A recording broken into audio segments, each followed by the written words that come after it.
पट्टा एक्सक्लूसिव।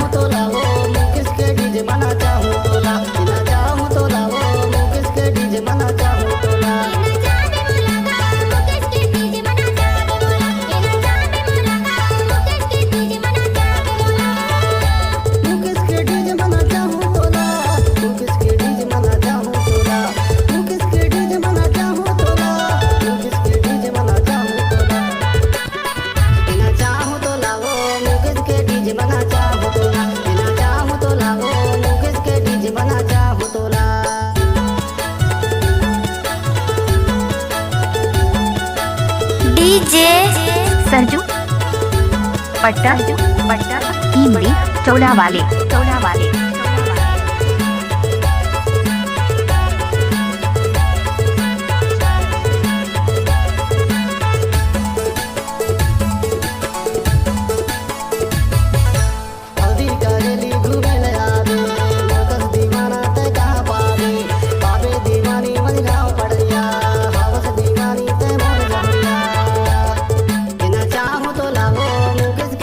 बना चाहो तोला, बिना चाहो तो लावो मुकेश के डीजे बना चाहो तोला, मुकेश के डीजे बना चाहो तोला, मुकेश के डीजे बना चाहो तोला, मुकेश के डीजे बना चाहो तोला, मुकेश के डीजे बना चाहो तोला, बिना चाहो तो लावो मुकेश के डीजे बना चाहो तोला, बिना चाहो तो लावो मुकेश के डीजे बना चाहो तोला।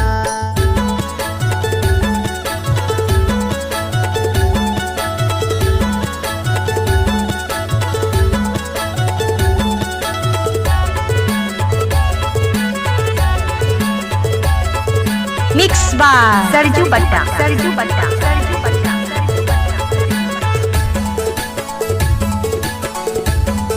डीजे सरजू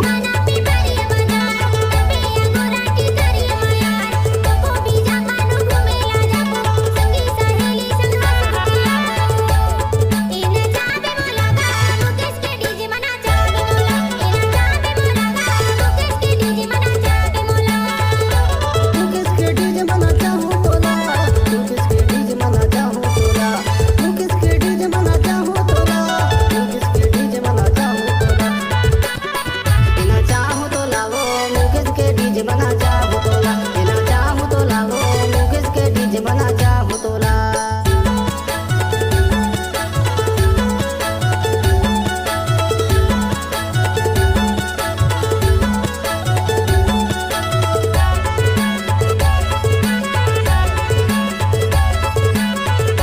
नाचने वाले के पास दम नहीं है तो सरजू भाई डीजे बजाने में क्या करेगा।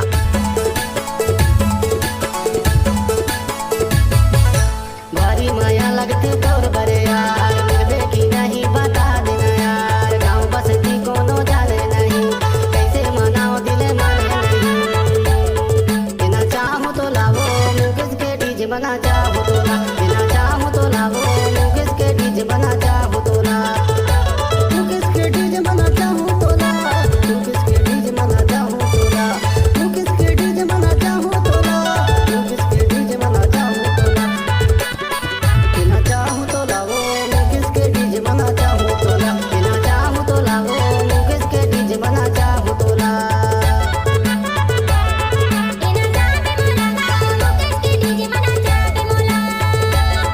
डीजे सरजू चाहो तो लावो मुकेश पट्टा के डीजे बना चाहो तोला। इमली चौड़ा वाले।